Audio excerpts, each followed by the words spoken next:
19 tips and tricks for EverQuest Legends. Let's go. Tip 1. What are the best combos? So in EverQuest Legends, you pick 3 classes to play on your one character. Long story short, we don't know what the best combo is. The classes have all been retooled, so they play different from mainline EQ. That really shakes it up. And there's 560 different possible combinations. Nobody knows what the best combo is. Nobody knows what the worst combo is. The meta for EverQuest Legends is completely unknown. I love how it's shaking everything up in a game that was essentially solved 20 plus years ago. There's new things to discover now. Personally, I feel like the best combo has the classes that you want to play, period. Like Bard for me, personally. Bard isn't actually the best class for most elite combos, but it's my favorite, so I gotta roll with it. And I found a combo that works pretty decent with Bard. But in general, the strongest combos all follow a pattern. The basic trinity. You want a tank class, a healer class, and a DPS. All combos, even the bad ones on paper, they do work on easy mode, on rank 0 difficulty. But then when you're talking about the higher difficulties, rank 4, it's not as forgiving. A trinity combo, a tank, heal, DPS, is usually the strongest and can do the hardest content. But it does feel like there is a compromise to be made with your combos. You either have a combo that is nigh unkillable, but the DPS is garbage, or you could have a combo that blazes through mobs, amazing DPS, but then they drop to a sneeze. It feels like you can't do both well, and I like that. There's a trade-off here. Okay, tip 2, why you should do the tutorial. This is the little button right here. When you're creating your character, make sure that is checked and enter the world. So the reason you should do the tutorial is in 2 to 3 minutes, you can power it out very quick and you get a super valuable item for free. So the first thing to do is you run across this bridge and you have something called a letter for Doug. Hand that into him. Give. There we go. And the next thing he tells us to do is we have to go talk to this old man at a cave on the other side.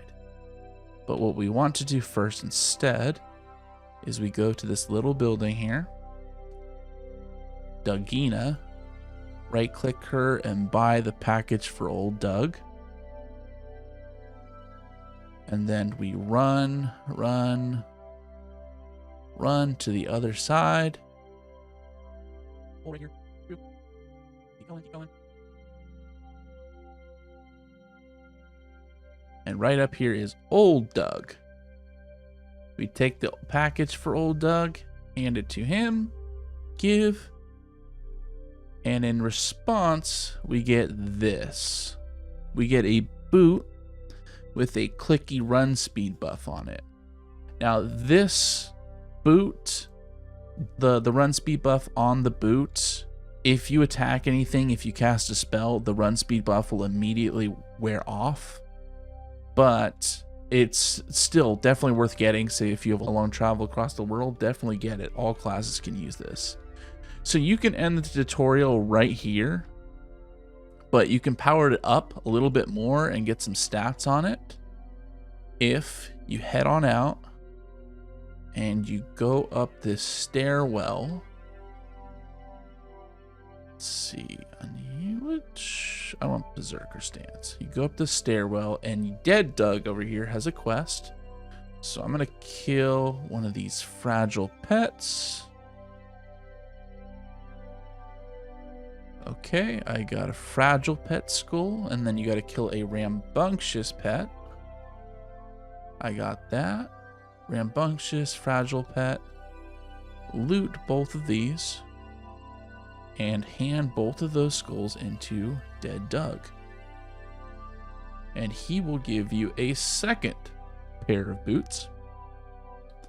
Then right click the boots you have on. Put the second pair of boots in. Click merge. And you just powered them up. And that's it. And now it's time to leave. Make sure to re-equip the buff because it wore off because I attacked. Head back to the original Doug. And do /say send. And there you go. Tutorial is complete. Okay, tip number 3. The very first thing you should change. How do you change everything about your UI? So, if you look for, here's the little window right here. If you look for this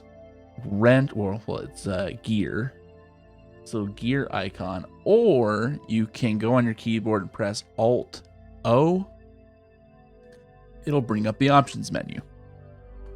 And the first thing I like to do, I would like to change my UI to something different. I'd like to get a different UI interface. So I go to Interface, General, and I am going to load a different UI skin.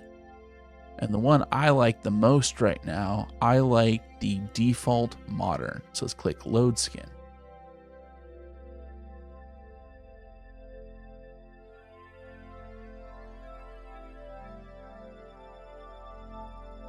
And there we go. So it looks different now. I actually prefer the look of this UI way more. And the other thing you can do, so say if you've already created a character and you have a UI set up on them, what if I want to bring it over? So go back, Alt-O, or you click the little wrench icon down here at the bottom. Go to Interface, click Load UI Skin. I want to copy, or sorry, no, you want to press Copy Layout. I want to load the UI copy I have of Aeonic. So let's copy. Yes. So you already have to have a character made and a UI setup for them.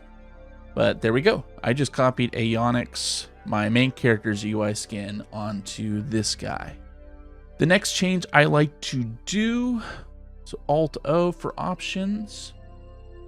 Click the System tab, go to Accessibility, and you want the default of the game, it's going to look like this probably. And what you want to do is turn up the Enhanced Vision to 100%. And this makes the game a lot brighter and a lot easier to see, especially on the night blindness races. It's something everyone will want to do.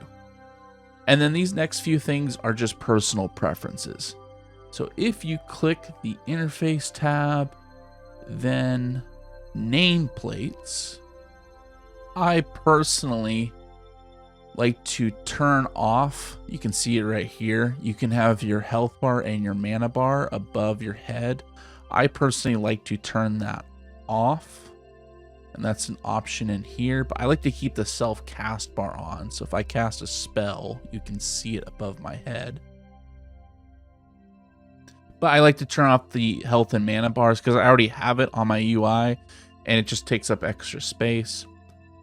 And then under Interface and Combat Text, let me go fight a mob so I can demonstrate this. Normally, when you're fighting a mob, the size of the numbers will be gigantic. And if you're in a group, it will just overload your screen. So I personally like to turn the size, the font down of the numbers right here to make the spam not as bad. As you can see, the numbers are much smaller. And I like to turn it down for everything. For you, self, and other. Then one of the last options I like to change, so if you go to gameplay and under the general tab, I like to turn on, this is an option, use implied healing.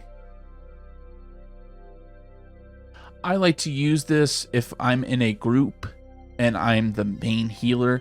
So normally when you're attacking a mob, like this spider here, let's go attack it.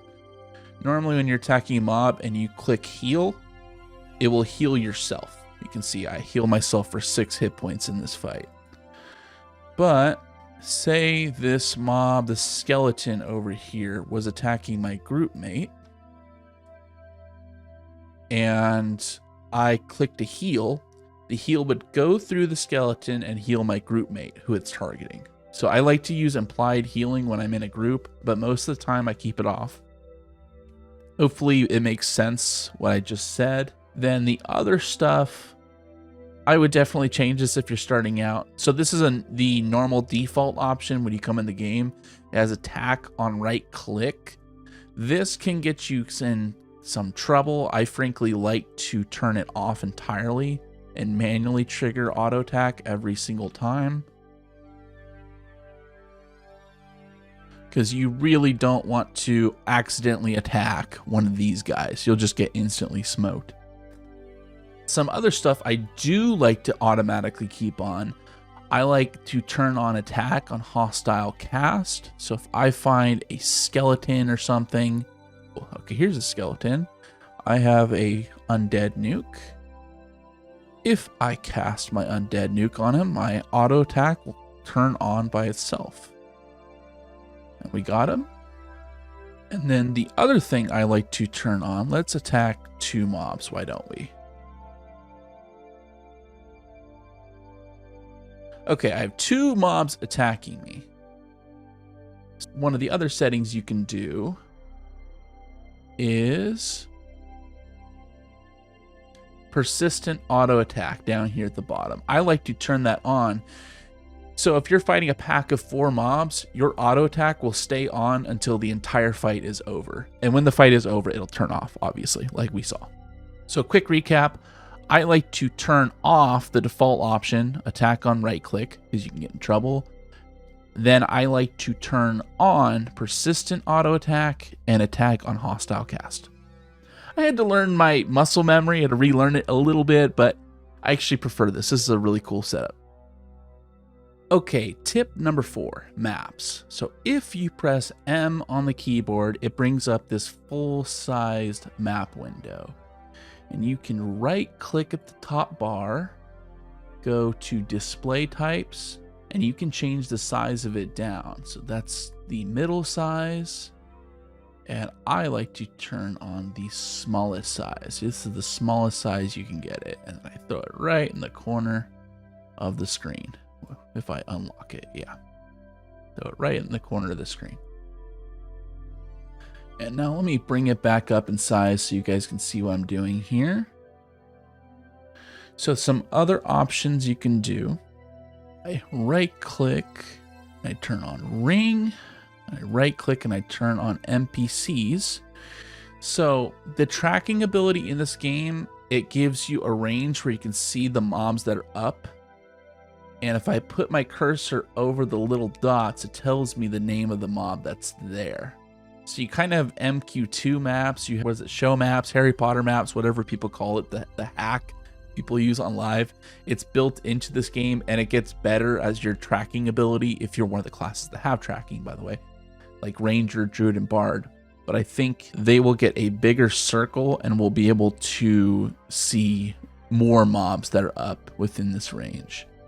One of the things the game doesn't do, though, the default map pack right here at the top doesn't have a lot of the zones.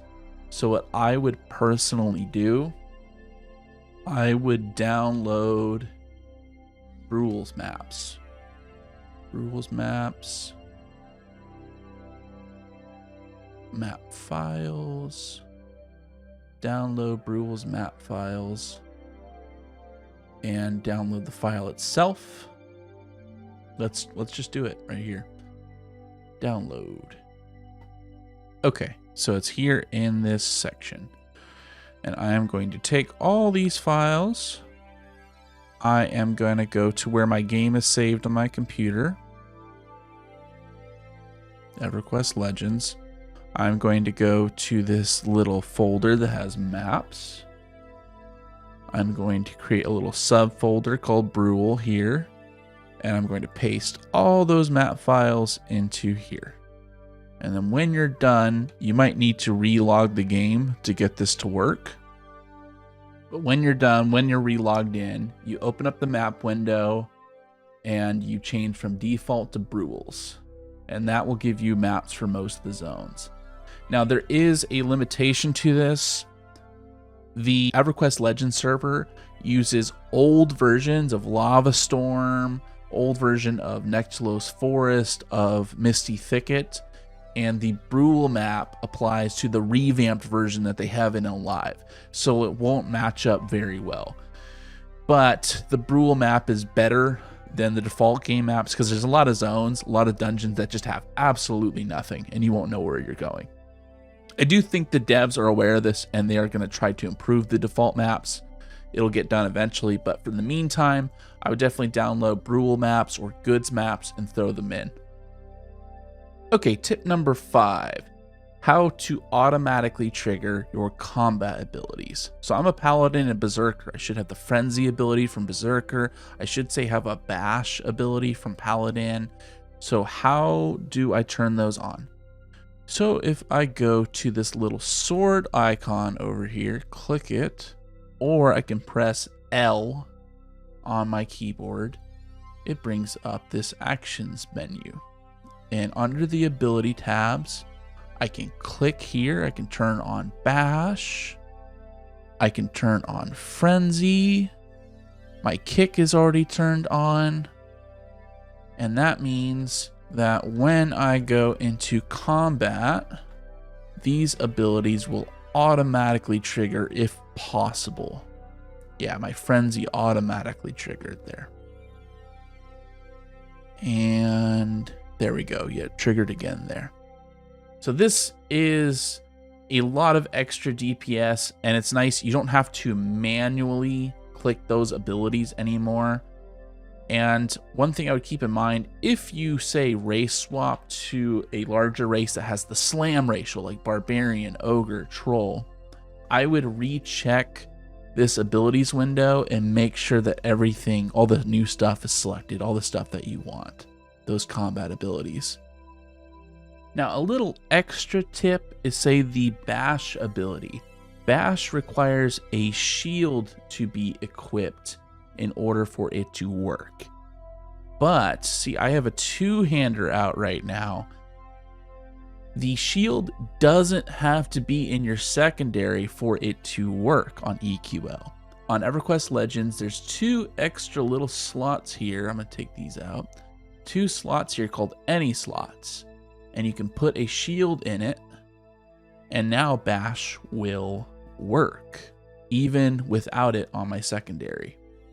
And I also get the benefit of the extra armor class of these in there too. All right, tip 6. What spells do you get for free? So from level 1 to 20, the game will freely give you some spells. Now, what spells it gave me, it seemed like it was only the most essential spells. Like, I guess Paladin, I got Minor Heal and my Undead Nuke. And when I tried Magician out, it gave me my most important nukes at each level, and it gave me my new water pet every time I could get it. I think at level 2 and at level 6. But there will still be some spells it won't grant you for free. Most of the spells, these extra ones, I had to buy myself. And another thing you should know about EverQuest Legends is that you can pre-memorize spells in your spellbook. So let me explain what that means. Okay, so I have not played a Shadow Knight. I don't have any Shadow Knights in my build, so I don't have any spells loaded from them. But I am going to buy a bunch of them. Let's buy Animate a Dead. Let's buy Bone Walk. Let's buy Vampiric Embrace. So I got the spells right here in my inventory. I can memorize these spells right now, even though I've never played Shadow Knight before. So what you can do at any level, so say you're level 1, you can pre-buy all spells for, say I have Cleric in this build. I can pre-buy all my spells from level 1 all the way up to level 50 and save them in my spell book. Now I can't use those spells yet, obviously I'm not high enough level, but the advantage to this system is I don't have to waste up all my bag space here in my bank. I can just put it all in my spell book. This is a really nice convenience feature they put in the game. Half of my bank space used to be taken up by spells I couldn't even use yet. Tip 7, the best spot to find every spell. So the devs made Ixar a playable race from the very start of the game, from the vanilla base game. But there's a problem. How? The Ixar home city isn't available until the first expansion, Kunark, and we don't have that yet. So where do Ixars start? The devs made a custom zone for Ixars to start in off of North Row. So I'm in East Freeport. I'm going to zone over. I'll show you where it is. Okay, now I'm in North Row. You could take the Commonlands Tunnel to get over here as well. And I am going to run to the coastline. And coming up soon is the area. This is where Ixars start on EverQuest Legends. They start in North Row. And if you click on this little black portal here, it takes you into the Ixar starter city. And this zone matters a lot because it has spell vendors for all 16 classes in one small, convenient location. The only problem is faction. So see, there's a barbarian guy here. These vendors will not talk to you if you have bad faction. And every race starts out with bad faction to Ixar, except for Ixar. So you can get around this by 2 ways, I think. The first one is if you have the sneak ability right here. If you sneak behind NPCs, your faction will go indifferent and then you can interact with them. But not all classes have the sneak ability. I think you could feign death theoretically too, but I've never tried that. And the alternate option is you can save up like 2.5 thousand plat. And I have a little video here doing it. You can buy the faction and then also buy the ability to swap to the Ixar race like I am now through a quest. And you turn in these bricks to this one Ixar North Row to do that.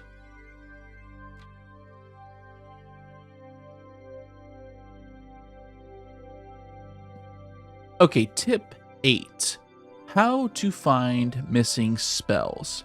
So if you open up the actions window by clicking the sword icon or pressing L on your keyboard, there is a tab for spells here. So you can see right now, these are all the spells I have learned that are in my spell book for Bard and Cleric. And if I click Show Unscribed, it will load all the spells that I don't have. So say I want to look at Shadow Knight. What are the spells I don't have? And it'll give me this huge list of stuff that I can still get that I don't have. But what are the spells I do have for Shadow Knight? And these are the ones that I got.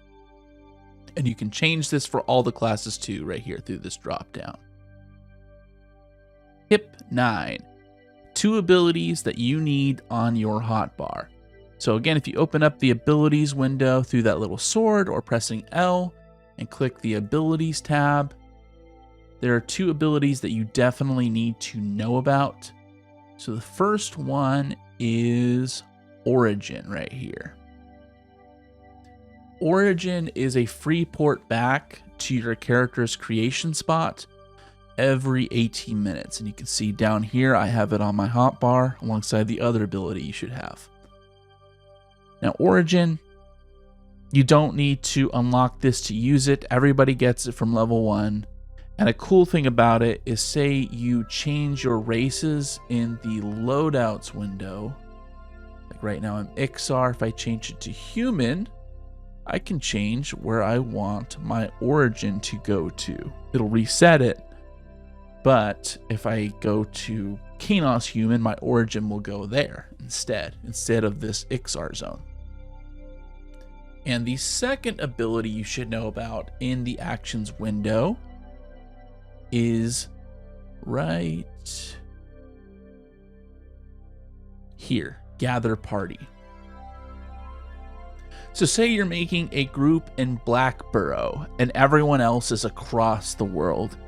You can click this Gather Party ability to rip them to your location very quickly. But there is a 6-hour cooldown on it. So tip number 10. What are the best AAs to get first? So if you press V on your keyboard, or you press this little up arrow here, it'll bring up the alternate advancement window. This is a way to further power up your character and unlock super important abilities. And you start earning AA experience at level 1 on EQL. You can't turn it off. So you should think about what abilities you want to get first. Some of the most important AAs to get first are Steadfast Will, which reduces your chance of getting melee stunned. At the final rank, it's 100% resistance from being melee stunned anymore. And the reason you need Steadfast Will is because you do 0 damage and you can't cast any spells while you're stunned. And you will get stunned a lot in EverQuest Legend. Now shout out to the Ogre race, because they get an inbuilt racial bonus that makes them stun immune from the front. But if you don't pick Ogre, this is the AA that does the same thing, but even better, because Ogre only works from the front. Steadfast Will works from all angles, 360. The next best AA I like is Quick Buff for 5 points. So what you want to do, I have a spell set I've made with buffs on it, and I'm going to load them up real quick. And here's the quick buff little thing I have on my bar. If I press it, it will cast all the buffs on my spell bar at the same time and refresh them all. And it has a 10-minute cooldown. This ability is definitely worth getting for the convenience factor. Beyond that, the only other AAs I saw that were must-have were for the Bard class, and I'm a big Bard fan. So this one, Symphonic Aura, is your melody command in this game. This is what autoplays your songs for you. You will want to rank it up to max, and with that, at max rank, it will play these bottom 5 songs for me automatically. So they are playing right now, and I don't have to turn melody on or whatever. These bottom 5 songs are playing automatically for me. If I click this button, now I can turn it off. I have to enable Sympathetic Aura here to make sure it's going. And the other AA that I really needed to get alongside it, since 5 of my slots in my my spell bar are taken up, I really needed to get an ability called Mnemonic Retention, which gives me 6 extra spell slots on my spell bar.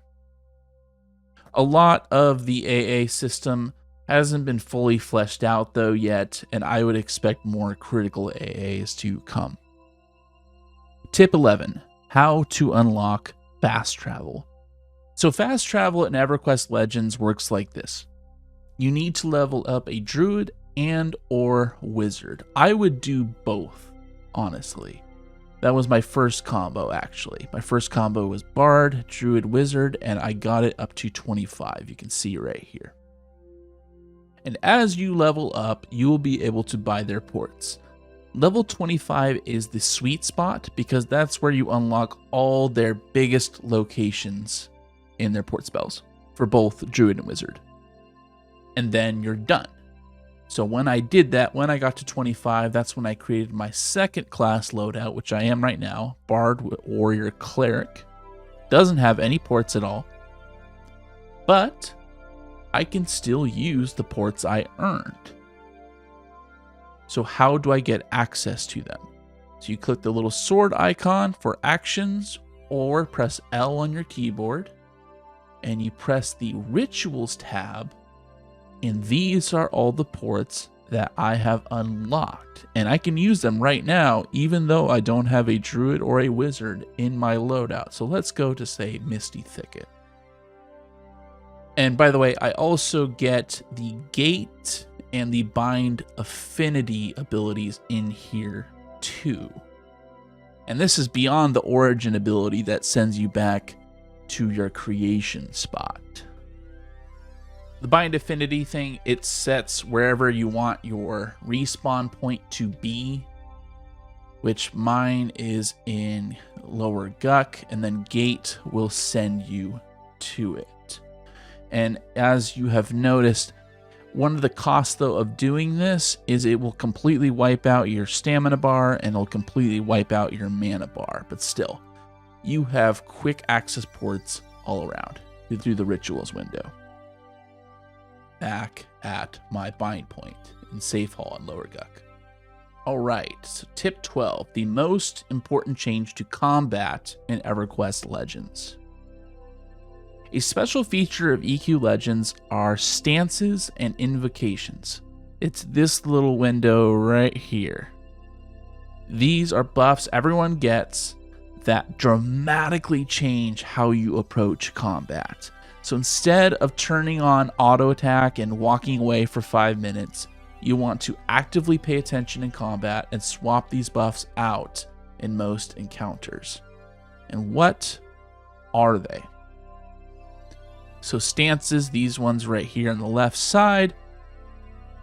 Stances apply to melee classes, and invocations, the blue ones, apply to caster classes. And you can have both one stance up and one invocation up at the same time. As you can see, I have this one selected for my melee, and I have this one selected for my caster. And I can freely swap out between them. See, there's a little cooldown, but the cooldown is 6 seconds, and I can freely swap between them whenever I want. So some of the sample melee stances here, let's look at them. So this is like evasive stance. I will avoid 95% of the hits that come at me, but it consumes stamina. Let's see my stamina go down here. Went from 100 to 98. I have pretty good stamina regen, and this is a lower level mob, but you see my stamina is going down and I'm not getting hit at all. But if my stamina bar goes to 0, it'll stop working. I have another one called defensive. Let me pull a whole bunch of mobs here. Then I'm taking some good damage, so let me put defensive on, and this will reduce the damage I take by half, but it costs endurance to keep up. And then if I want to kill them faster, I can turn on striker stance, or I can turn on offensive stance, and this will boost my damage output, but it will consume my endurance as well. And when my endurance runs out, no more bonus. And when I'm super low on endurance, I can go back to my balance stance, and that will double my regen. And then for the caster invocation, some of them I like inversion invocation. Let me try to cast a spell. So Celestial Healing. This takes 4 seconds to cast. Bam, bam, bam, bam. Now. That took forever to cast. Now let me put inversion on right here, and watch how long it takes to cast. Bam, immediate. Now the cooldown here, my global cooldown, you can see that my spell bar was still grayed out. But I can cast spells much, much quicker. I have one that makes it so I'm much more likely to land spells on resistant mobs. I got one that boosts the power of my heals and nukes. I got one that regens my mana twice as fast. This one specifically is awesome. I can double my health regen in combat. And all these just apply to combat, by the way. So when I get out of combat for like 8 seconds, my regeneration rate will also get even faster. So downtime on the server is not really that big of a deal. And by the way, you don't need to sit in EverQuest Legends. In OG EverQuest, you had to sit down to regenerate your health and mana faster. That's not how it works on EQL. You stand and it's fine. A thing to note, though, some stances and invocations are locked by what classes are in your loadout.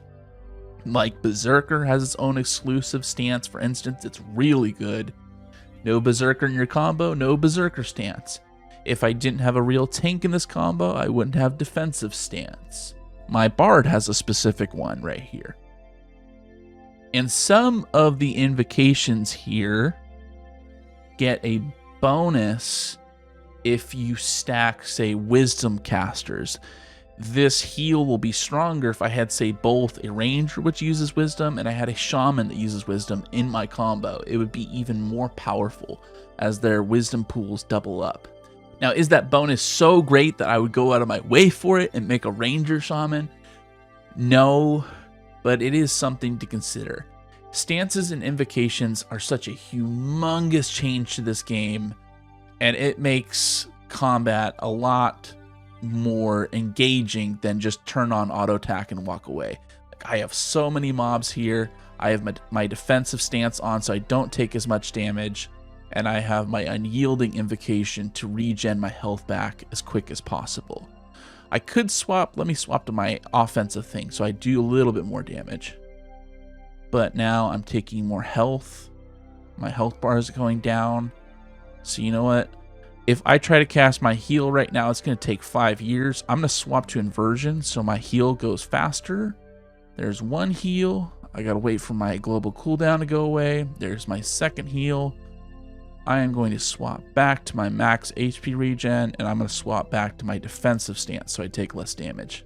I could actually tank all these guys with these ones on right now. It'll take a while, but I'll get them down. I really love this system. It's awesome. Tip 13. The loot window is amazing. So how loot is handled in EverQuest Legends is very different than what you've ever experienced before. This system is called personal loot. If you're in a full group of 4 people on this game, every single person in that group is getting their own personal loot whenever a mob is dropped. When I finish this cool frog lock off, every person in the group will get a chance to have something drop in their own loot table. Hopefully that makes sense. And this means that nobody is forced to share loot like in regular EverQuest there. See, I got some 2 drops, and that would happen for everybody in the group. Every person is getting their own loot, and it's amazing. And the loot window also offers other convenient features.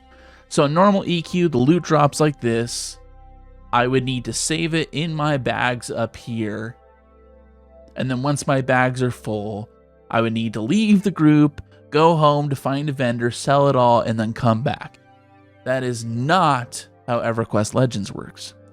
So if you look here at this icon, you can directly sell from the loot window. Bam, bam, bam. No need to fill up your bags and then leave and come back. You can just stay in the zone the whole time and sell from the loot window.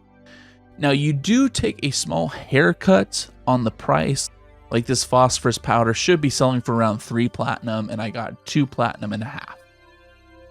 But it's the haircut you take on the price is well worth it for the convenience. But a feature the game doesn't show you though is, say I want to sell this phosphorus powder every single time that I see it. I can right click on it, can right click over here on the name and I can click auto sell, and the game will automatically sell it every single time it drops. So like in English, if a rusty sword drops and I don't want it, I can right click the rusty sword and tell it the game to auto sell it every single time it shows up. Or if a special currency called a moat drops, that I want to always loot it every single time that it comes out. Tip 14, you need to check out the zone revamps.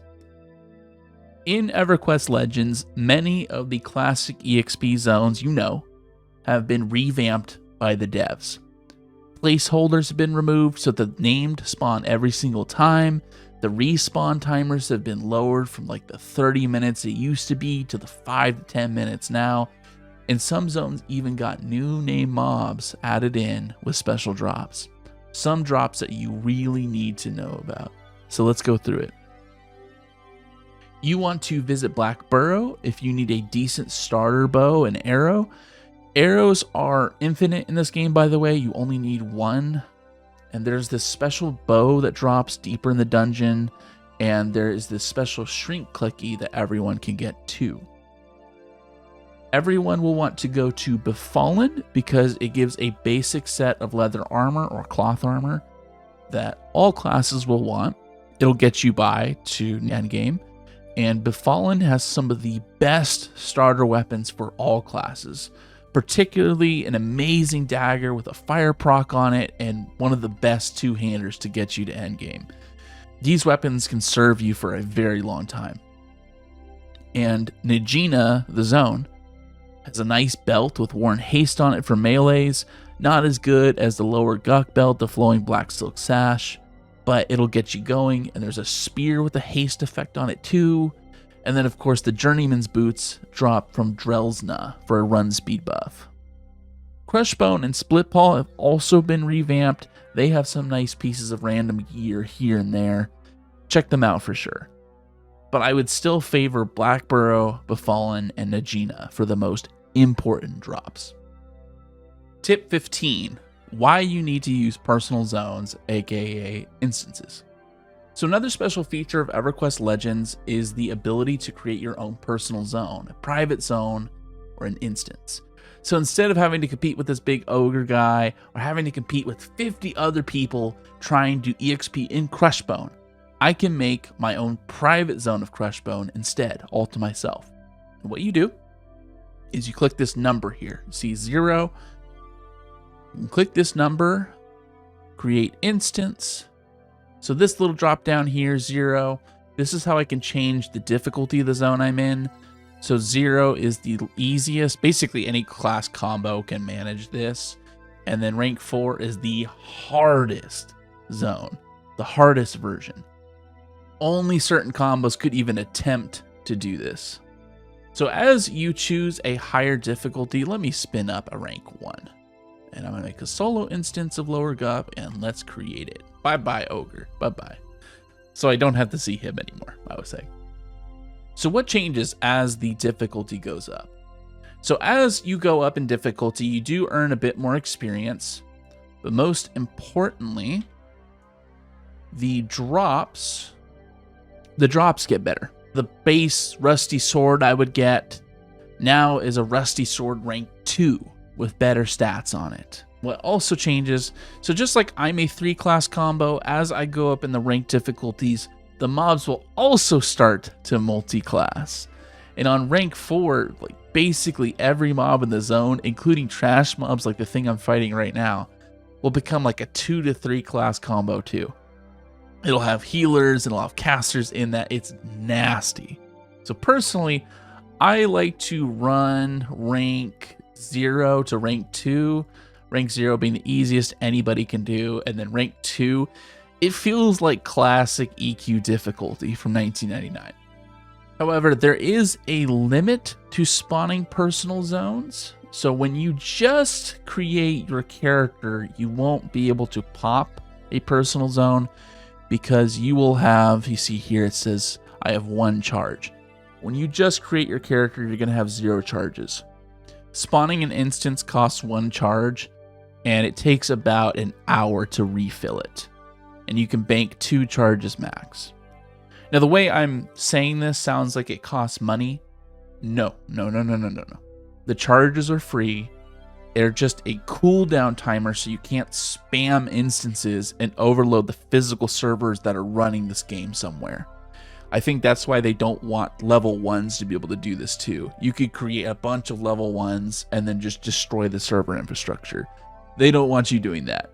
What about the raid zones? What about those? How do you spin those up? Okay, I'm in Payneal right now, and I am right outside the hole, and down there is a raid boss. So I can spawn a raid instance of the hole by talking to this NPC and telling it what I want to do. So this is how you spawn most raid instances, is you find this little voidly NPC, go through its dialogue, and you can create it. But I think there's a lockout of about 4 days between killing raid bosses. There is one other zone that is a bit different, which I will run to real quick. Okay, I am here. So the last raid zone is not spawned by a voidling like every other one is spawned. It is a thing you have to click. So I am in East Freeport, and I need to go to the water area. There's the docks where the boat would come, and if I were to click on this little orb on the ground, that would take me to the plane of sky. And from there, in the plane of sky, I could create my own instance by clicking the number here by 0. And the reason plane of sky is really important, you have to go there if you want to unlock different primary classes. So right now I'm Bard, and I can't swap to any other one because I haven't unlocked it. But if I wanted to become a Paladin as my primary class instead, I would need to do some plane of sky quests. Tip 16, how to unlock new races. So when you first create your character, you have to pick a race, and that's it. You are locked in forever. On regular EQ, that is. But like I mentioned earlier, on EQL, you can swap to different races if you've unlocked it. So how does it work? If you bring up the achievements window, so I'm going to press EQL button here, character achievements. If you bring up the achievements window and look under this specific tab called Untapped Potential, Races, it will show you what you need to do to unlock the different races, even the classes and the different deities you can be. So let's pick Ixar, for example. It says I need to get maximum faction with the new Sebelesian expedition. Or actually the easiest one I found to do was Dark Elf. Dreadguard Inner, Dreadguard Outer, and Dark Bargainer. So I got to get maximum faction with them. So for the Dark Elf one, it's really convenient. There's an easy quest to do it. I bought a bunch of red wine and turned it into this specific NPC in Neriac, and it rewarded all the factions I needed at the same time. And once my faction got maxed out, the achievement unlocked, and I unlocked the ability to swap to the Dark Elf race. So how do I do that? So I'm human right now. How do I swap to Dark Elf? I'll show that. So you open up your inventory window. Go to loadouts here. Select the loadout you're playing. Click edit. I got to make sure I'm not invisible while I do this. It won't work if I'm invisible. There we go. So here's my loadout thing. I am going to change the human icon to Dark Elf. My bind point's going to change to Neriac. Click save. And I am a Dark Elf now. And by the way, you get all the bonuses of the race too. So Dark Elf, I get the Ultravision. I see really good at night.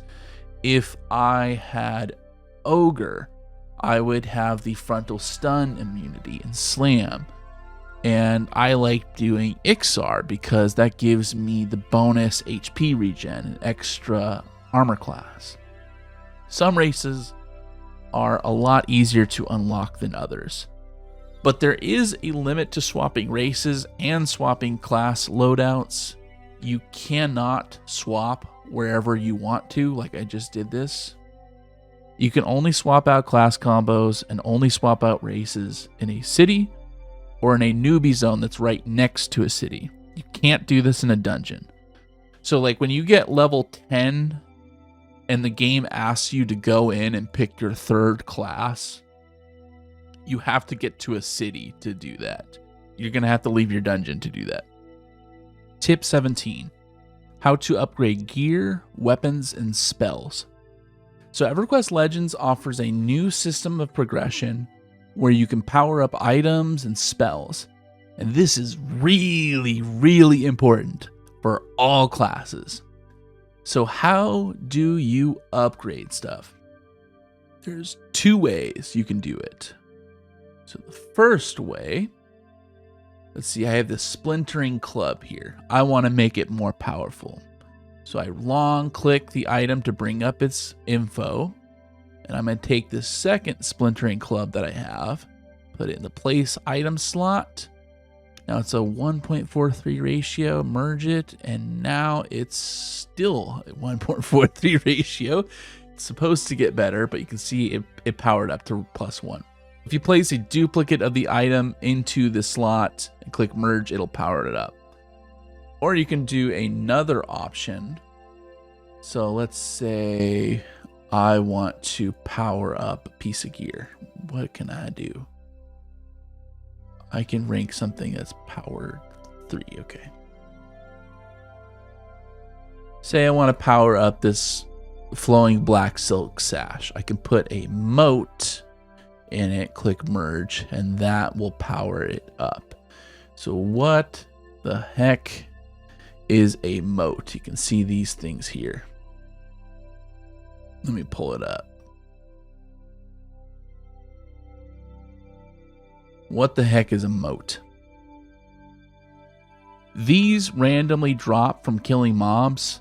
They come in various different ranks, and you can use them to power up gear. And one of the things I like to do just to save bag space is you can store them under storage and currency. So I'm going to deposit and bam, that saves me space. And it's also the same with spells, by the way. So I'm going to pull out this moat and I want to upgrade Silo. So I'm going to put the moat in, click upgrade, and there we go. This is really, really great to do on, say, charms. Like this is a 1-minute duration charm that now lasts 1:30 almost, and it's much harder to resist. This is really good to do for pet spells. This is how you make your pet spells even stronger, as you put moats in and power it up. Another thing you need to know as well is as you upgrade gear, you will get more of these slots unlocked. Ornamentation, focus, click, warn, and proc. What you can do is you can pull out effects and put it into other stuff. So let me show it. This is actually really, really, really important for bards. So I have 2 hand drums here, and it gives me a boost to percussion songs like my Silo song. So I am going to take my second drum, merge. There we go. Now you see I unlocked this focus exaltation. What I can do is I can click that to pull it out. And let's see. I want to put this in my sword. And I can click it right there. And now my sword has a drum modifier on it. So this is a really, really important thing to do as a bard. You should buy 2 copies of all your instruments, get this little focus exaltation, and put it into your gear. And I like to put one in my weapon. You can also put those little instrument mods into your 2 shields that I have sitting in my any slot. And as you get a piece of gear even stronger and stronger, see, as I have this sword rank 5, I can actually put a proc in from another weapon. So I got this ignite proc from a dagger in Befallen, and I ripped the proc out of the dagger and put it in my two-hand sword. And when I level up this Earthshaker up to rank 5 or 4, I could pull out this Earthquake proc and put it into a different weapon that had better stats on it. It's really, really cool. You could pull the Undead nuke that's in Ghoulbane and put it into a different weapon and put it into a rusty sword if you wanted to. But there is a limit to this. The proc had to come from a weapon or piece of gear that was usable by your class. So this nuke can only be used by these specific classes. So if I was a necromancer and I tried to slot this proc in, it would never work. Hopefully that makes sense. The proc has to be usable by your class and going into roughly the same type of item. And touching back again on what I said, as a bard, you're definitely going to want to put in your instrument modifiers on your weapons and your any slots so you can get all the bonuses to your song strength. Hopefully this all makes sense. Tip 18. How to make pets even stronger. So speaking of pets, beyond upgrading the pet spells with motes like I showed before, like making your magician pet stronger, making your necromancer pet stronger, there's another way to make them even stronger than that, even with the upgrade for motes. And this applies to both charmed and regular summon pets. So let's show it real quick. If you open up your inventory window and click on pet, you can put gear in here and your pet will use it if they can. So let's charm this rusty skeleton here, or this decaying skeleton. He should equip 2 daggers. Okay, invis is turned off. There we go. So he equipped the dagger. He can't dual wield yet, but he equipped one of the daggers that I gave him. And he also has a haste belt on, and he has a breastplate that I put on him. So you can do this with your summon pet, with your charm pets. You can put some amazing weapons on them, some amazing gear, and makes them so much more powerful. And if this decaying skeleton dies, see as he dropped, the gear left him. The gear stays in my inventory here and not on the body, so you don't have to worry about your pet dying and losing stuff. Tip 19. So let's talk about how healers got changed. So all the healing classes got retuned because, like cleric for instance, the complete heal spell from regular EQ has like a 10-second cast time, and that's not gonna work when you're getting hit in the face by 5 different mobs. That does not work here. So a lot of the heals had to get changed. So the cleric complete heal spell, now it's something called promised renewal. This is how they changed it. It's a mega heal like complete heal, but instead of taking 10 seconds to cast, it takes 1 second. But it doesn't immediately go off. It doesn't go off until 18 seconds expire. So that's how they changed that. Then Druid and Shaman also got new heals. They got these new heal over time effects. Let me pull up Druid right here and grab an example. This is an example of it. Budding heal. So Druid and Shaman got these new heal over time spell lines that are amazing. Druid heals are actually good in EQL. And clerics also get a similar heal over time type spell too. Very, very powerful. In conclusion, thank you so much for watching. I hope you enjoy EverQuest Legends.